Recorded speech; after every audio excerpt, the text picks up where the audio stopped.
Hi guys, Adrian here from Luxury Time. We are back for another video.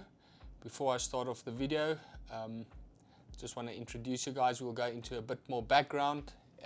Cheyne Geen, Green, fucking whatever it is. Every time when I try and search this guy's name on my cell phone, I can't find it because I spelled it wrong. But it's Cheyne Geen. That's it. Not Geen, Groen, nothing. Cheyne Geen.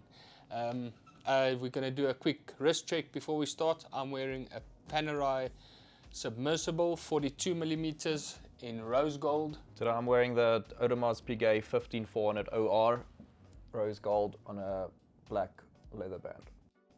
And that's the 41 mil. 41 mil. Two rose gold beasts.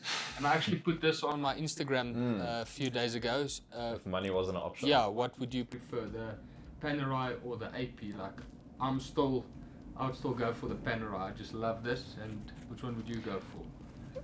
Probably be Panerai as well because it's a more versatile watch with the rubber band and everything. With the leather strap, you know, you can't really get it wet or anything like that. But I am a huge AP fan. And if you could put a rubber strap on it? I would take the AP. Yeah. Design's just insane. Okay guys, so I've been getting also a lot of messages. Everyone's asking me who's this new guy at Luxury Time.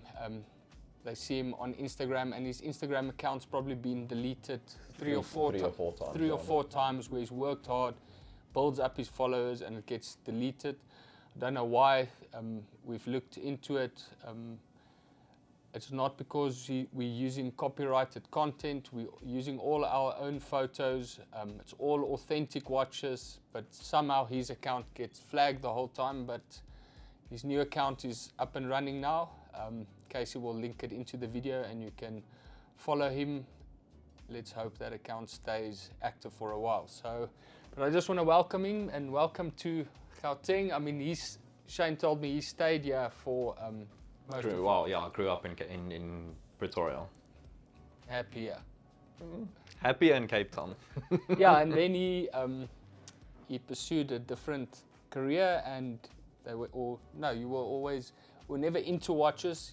He's always been into watches, if you know what I mean. But It was never a job. yeah, it was never a job. And you started how did you start getting into watches? I think my first watch that I bought, I was probably about 11 years old, a little Seiko. I've actually still got it. I've just always been intrigued. I actually wanted to study architecture when I was younger. It's just designs and everything really does it for me. And watches obviously follows that design. So I've always just had a passion for design of watches. Never really, about the money or anything like that. Then went from Seiko to Panerais and Omegas and everything, and working your way up there. It's like that old quote that they say, if you do what you love, you'll never work a day in your life. And I mean, we have the best job ever, where we're surrounded by watches like this, helping clients source their watches of their dreams, whether it's a 10,000 rand tag or a 10 million rand reshot meal. So it's not about the money of the watch or anything. It's about the passion that all of us share for watches, and that's how it started. What was your first luxury watch? I know you said it's a Seiko, but which one would you consider your first high-end? I wouldn't really consider Omega or the Panerai a high-end luxury watch, although it's a luxury watch, but it's not really high-end. So the first luxury watch. Definitely from Seiko to Omega. Yeah. So first luxury watch, I would say it was an Omega Speedmaster Racing Yellow on a rubber band that I bought from you. You still have that? No. You sold it? Yeah. Did you lose money? Yes. Did you sell it back to us? No, I sold it to a mate of mine. Okay. Then I bought a Panerai Luminor. I don't remember the exact model, but it was on a grey rubber band. Had that 2 or 3 months. Sold it back to Adrian. Lost money on that. Then I decided to just hold back a bit. Then I bought the sub, brand new, no date, complete. I bought from you. That was more or less just before the hype. Yeah. I think in that if I ever want to sell it, I'll probably get out of it. Yeah, looking back at the current market now, I think if you will probably be able to get out of your watches. Maybe not the Batman as much, but you'll at this current moment you'll get out of it and you'll still feel okay. It's not the Batman. We won't talk about the Batman. But I think the market is slowly going to change. We are slowly seeing. I mean, the sub-note date's already gone up again, about 15k if you want a new one now from us. So we're definitely seeing an uptrend in the market. We're seeing sales is picking up, and it's obviously going to, the closer we get to year end where everybody wants to buy gifts and spoil themselves, that's usually when we are by far our busiest, and when that's usually when you do see another increase in prices as well.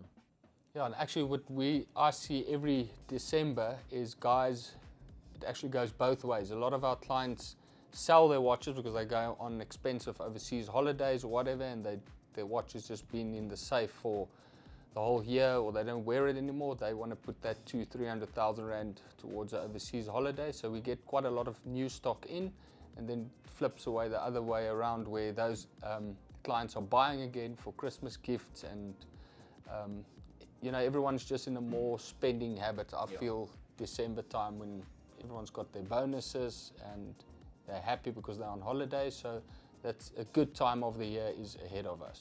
And you've just carried on. He actually, how I met Cheyne, he started off as a client with us, or actually, he weren't a client first. He started messaging me on Instagram. I was getting all these messages, I want to buy this, and every time he actually bought his two Rolexes, a Batman and a sub. He actually, sub no date, 41 mil. He actually bought those watches in the absolute hype of the watches when they were on their highest. So I'm going to offend him now if we tell him we'll buy it back and what we will pay now. And we'd rather not go there. Yeah, so we're not going to go there now. But he started off messaging me on Instagram and always asking me, he wants to work for Luxury Time, or can he help anybody? He was persistent all the time. Then eventually he came in. Was the first watch you bought the Omega? Omega Speedmaster. He came in, he bought the Omega Speedmaster, and I sat with him, we chatted a bit, and was again about watches, and he kept on pressing me. He said he wanted to get into watches, and if there's ever an opportunity open at Luxury Time, I must let him know. And I never thought much of it, and he went away. Next time he bought a Rolex, was it the sub? The next one? Or the Panerai. Oh, the white dial. White dial Panerai. White dial Panerai, that was followed up with the sub. Sub no date. The sub date. And then he still asked me the whole time. So in my mind, I told the guy, we can't afford you. We can't, a guy that's buying these kind of watches, unfortunately, our entry-level salary is not going to be able to cover that if you're already at that level of watch collecting and buying watches at. So, and as I spoke more with Cheyne, he told me how he saved his money and he invested it in right ways to build it up, and then he decided, like other guys would put their money into stocks or cars, or he just stored his money into luxury watches, which is his passion, and then again carried on asking, and the opportunity came. There's some big news that we are going to reveal soon of Luxury Time. We have actually sold a share in the company to a pretty big company. Then we've decided to move or to open up the new office in the CBD, and I thought there isn't a more perfect match than getting Cheyne there, because he was already staying in Cape Town and he was still pressing to do the watches, and we just came. Just worked out. It just worked out, and I'm very glad it did. I mean, he's been with the company for a month and a half now. Yeah, started 1st of September. What he's done in a month and a half, I would think, would take other guys that are not already in the sales position with background and stuff in watches. I mean, he's got the knowledge, but he's already, I think, 5 years ahead of where other guys would be. So if he carries on with the current sales that he's doing and the networks that he is building with his clients, with his following, I can see maybe he's going to make so much money someday. He's going to open up his own watch company. Buy more Rolexes too. The good thing about buying, I get the question often, is that how's a watch an investment, or why put X amount of money into a watch? The way I see it is, you can buy a watch if you buy it at the right time. Don't be stupid like me and buy it in the hype. But obviously, no one knew what was going to happen with the market correction. The good thing about buying if you buy the right watch, any stainless steel sports Rolex models, obviously any Patek, AP, anything. The good thing about buying a watch like that is you can have the watch of your dream. You can wear it, you can love it, and you can resell it and maybe even make money on it. That's and you can get out of it quickly if you really need. If need you're the a money. fan today, you need to do anything, you can sell it to any of us. We would pay you on the spot, and you would not even lose money on it. Obviously, if you bought it at the right time. If you bought it in the hype, you might take a little bit of a knock in it, but it's the quickest way to get out of it if you need cash flow immediately. And it also goes back on how the watch market has actually changed. I remember when I first started with watches, if someone would bring me a Submariner, I would pay the one guy 50,000 Rand for his watch and the next guy 100,000 Rand for his watch. That was just, the market wasn't as controlled as it is now. The prices now, you more or less, the watches are basically like a currency. They have a certain value, and you're not going to get much more up or down from that value. So that is also why watches are such an attractive investment item at the moment. But it's also, again, the right watches. Tag Heuer, Breitlings, Omegas, those kind of stuff, definitely not investment watches. The right Rolexes is investments, also not all of them. I get asked so many times of especially younger guys that are starting, they want to buy their first watch, and they ask me, what is an investment watch? And there is no, I can tell them go buy a 300,000 Rand sub, but they don't have that. There isn't really a 10,000 Rand investment tag yet. I get Instagram DMs as well, someone saying, I've got 20 or 30 grand, what's the best investment watch you can buy for that? It's at that price level, you're not really going to get an investment piece. You might get into something that might not lose 40 or 50% of its value right away. You might lose a little bit less, like I mean, Tudors are okay, some Omegas are okay, but at that price range, you're not really going to get an investment watch. You need to spend quite a lot of money to get into an investment piece. Unless you buy it at a bargain.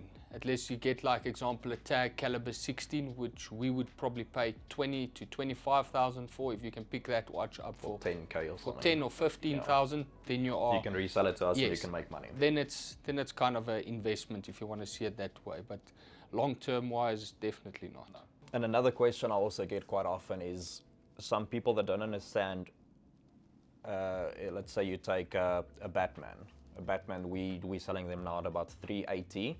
Retail on that watch is about, if you buy it at Rolex, I think it's about what, 155, 160. People don't understand, and I get this question often, is why would someone spend almost 400,000 Rand on a watch if they can buy it at Rolex for 160? The problem is that what people need to remember is Rolex, it's all about supply and demand. Those watches, the stainless steel sports models, they only produce, what, 200, no, maybe a bit more, maybe a couple of 100,000 a year, which does sound like a lot. Of if you take, we over 7 billion people in the world, each Rolex AD only gets a certain amount. So in today's market, if you want to put your name down on any stainless steel sports model from any Rolex AD, I think the minimum waiting list is probably about 5 or 6 years now. And then obviously our customers don't want to wait 5 or 6 years for a brand new watch. The watches that we've got 3 brand new Starbucks unworn. We've got Daytonas. All of them they're brand new. It's just you're obviously paying a premium because it's all supply and demand. So just to clarify that, that's the reason why those models are so hype. It's because you can't get them. Yeah, and you can go on to Chrono 24 or Watch Market places and watch charts. Watch charts. It's quite a good website where you can actually see where the market has been over time on watches, but you have to pay for a subscription there. But that's a very good tool, especially for guys that are also dealing watches, to guide the prices if you can get that. Okay guys, thanks for watching this, and remember, if you are in the Cape Town CBD area, get in touch with Cheyne. If you are in the Winelands area, you can get in touch with Atterbury. If you are in PE, you can get in touch with his brother Marius. If you're in Durban, you can get in touch with Marvin. All the details are on our website and it will be linked into this video. Thanks for watching, and remember, time is a luxury. Invest in it.